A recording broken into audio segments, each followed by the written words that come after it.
From living in an apartment for over 4 years to life on the road full time, here's our backstory. My name is Trey, and for the last 2.5 years, we've been preparing for a life-changing journey on the road. So how did this lifestyle first pique our interest?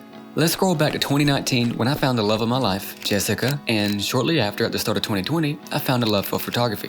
At the start, Jessica and I quickly found out that we shared a common interest for traveling, but thanks to the pandemic and me just recently graduating, plane hopping wasn't in the plans, at least not to the extent that we wanted, and things like paying the rent and being able to afford groceries came a little before our side passion. And of course, we had other hobbies like hiking or watching the newest anime, but we were secretly waiting on the day airports and tourism started back up again. So we waited and waited, but eventually we settled into our jobs, found peace with the 2-week vacations, and life kept moving on. In early 2021, we're at a karaoke bar hanging out with some friends, and we're talking, and it turns out that their parents are traveling the States full-time while still having 9-to-5 jobs. And after digging around a little bit, it turns out that their story is that they live out of their camper full-time while traveling. And Jess and I, at the time, we were playing around with the idea of traveling around the world in long-term Airbnbs, but with all the expenses included, and plus us being a dog family, it just wasn't a good fit for us at the time. So after learning that they live out of their camper full-time, Jess and our initial thoughts were,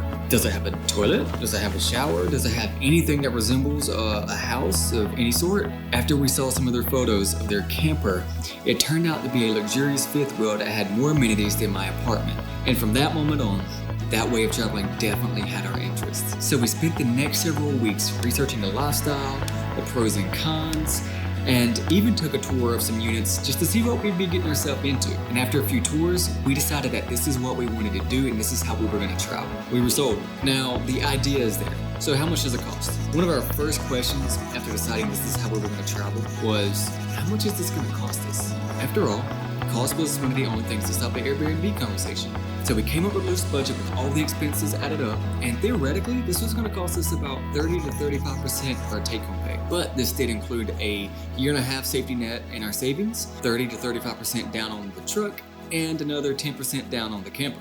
That alone could be a down payment on a modest home. So in late 2021, we set a weekly savings goal that would eventually put us where we need to be within a year's time. I sold my Jeep, we paid off Jessica's Mustang, and the only big bill we had left was rent. We were determined to hit our financial goals, even if it meant just sharing one vehicle for the foreseeable future. Luckily, Jessica did have a work remote job, which made that portion a little bit easier. So with our passion for travel renewed, we set a leave date of June 2023.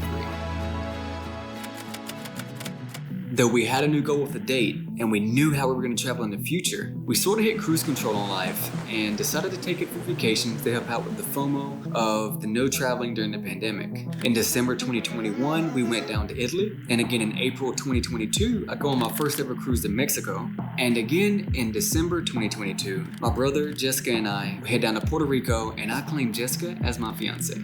After an emotional high of a trip, we come back and decide that with 6 months left to go, it's time to revisit our financial goals. And we come to a very disappointing realization. We were nowhere near where we needed to be.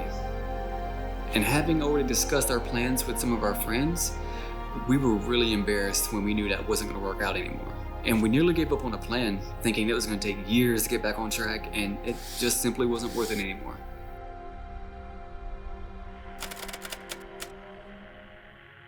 Luckily, Jessica had a more upbeat spirit than I did at the time, and dare I say a little bit more maturity too. She calls me into the living room and we discuss where we went wrong, and the answer was obvious. We never really put our plan on paper. We were not strictly following our savings plan.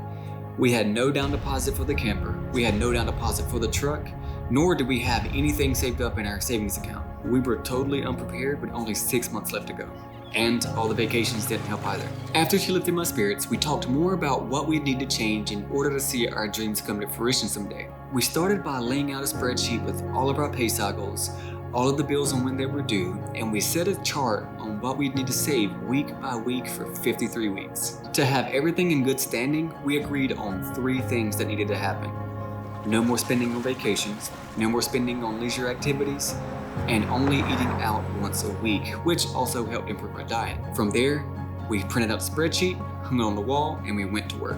Though at the time, it did crush me inside a little bit to push our leave date back 6 months.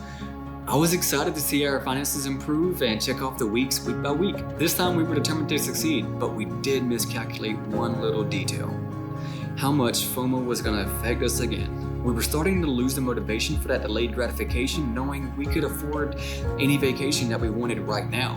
But that all changed when the first piece of the puzzle arrived: the truck.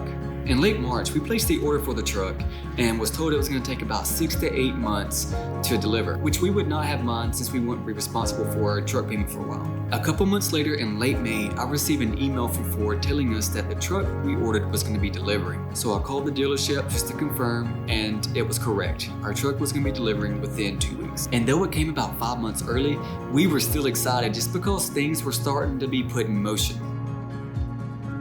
I think it's massive, but it's time to go. All right.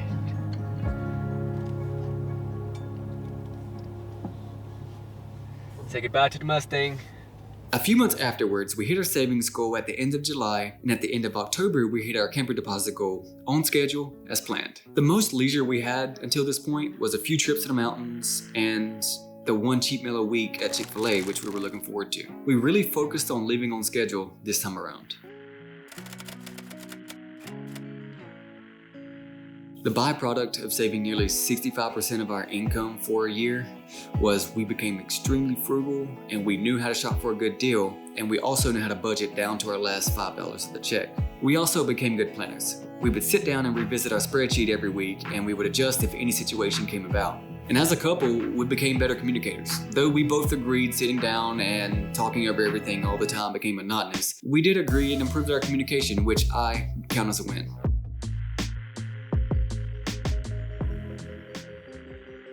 The one good thing about moving our leave date back 6 months was we knew the camper deals was going to be better in the off season, the winter. So November finally rolled around, and after 40 weeks of waiting patiently, it's time to start picking out our home. We picked out a few dealerships, and we set aside some time to go visit and tour the models we saw online, and we hit the road the first week in November. Our plan is to gather as much information on pricing and current offerings from the dealerships we picked out, and buy our favorite model in mid-December, since our leave date is set for January 6, 2024.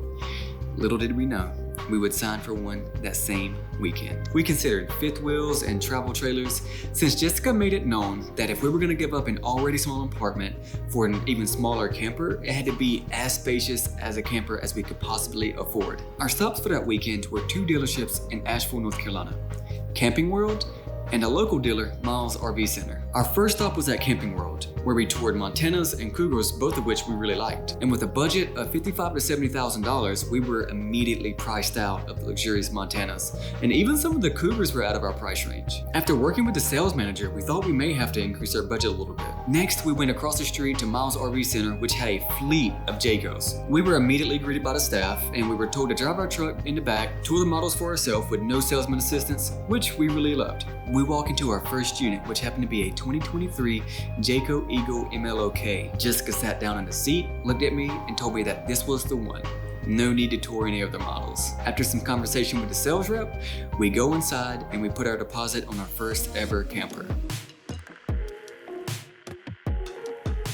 At the time of recording this, the only thing left for us to do is to sell or donate anything that cannot fit inside our camper and move our things in. I would rate this as a favorite question we're asked by friends and family. Where to first? Of our winter down in Florida. But we came to realize that you need to book nearly a year in advance just to get a spot down there. So now we switch plans and head down to Big Bend, Texas. Our goal for 2023 is to work slowly in the southeast and crawl our way up north through Arizona, Utah, and Montana. The next most asked question is, how long do you guys plan on being on the road? Knowing that this isn't a perfect lifestyle with many highs and lows to come, we're aiming for nearly a decade on the road.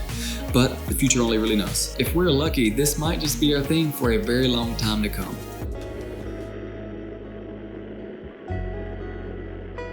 Around August or September of this year, it really started to hit home how much we were giving up to do this. As we checked more weeks off the list, that naivety wore off, and we realized that we can't just call in the maintenance guy the next time our AC or something happens with the plumbing, or our favorite grocery store isn't 5 minutes down the road anymore. And while these seem like small details, it just comes as a reminder that there are some pros to living a traditional life, like having a physical mailing address, or having your dentist or doctor down the street with physicals and checkups every 6 months. Getting to know your neighbors and forming friendships with people in your town, along with just having a home base and a regular routine, are all things we're gonna miss. But being able to see friends and family anytime you want is probably going to be the biggest adjustment we're going to make. Personally, this year has been one of the most memorable as far as friendships go.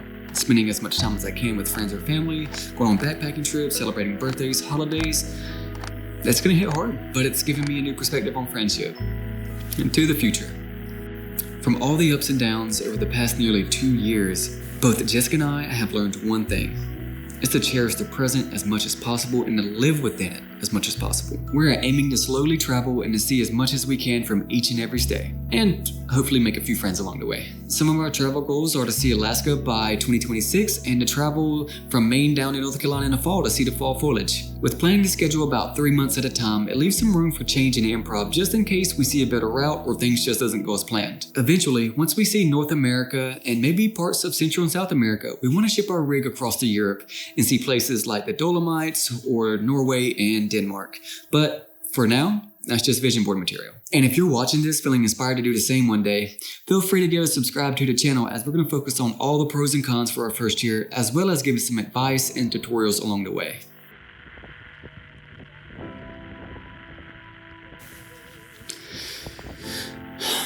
To our friends and family, it's about 5:50 on Saturday, December 16th. Just want to say thank you for all your support over these past 2 years. Even though nobody may have understood when we first conceptualized this idea, just want to say thank you for believing in us, supporting us, and wishing us well along the way. It really does mean a lot to us, both of us, Jessica and I both. I'm sitting in a half-empty apartment now. We're downsizing, we're getting ready for life on the road. We have no idea what this is going to look like 3-6 months in, but we just hope it's everything what we think it's going to be and believe to be. We hope to share all the videos with you and keep you updated along the way.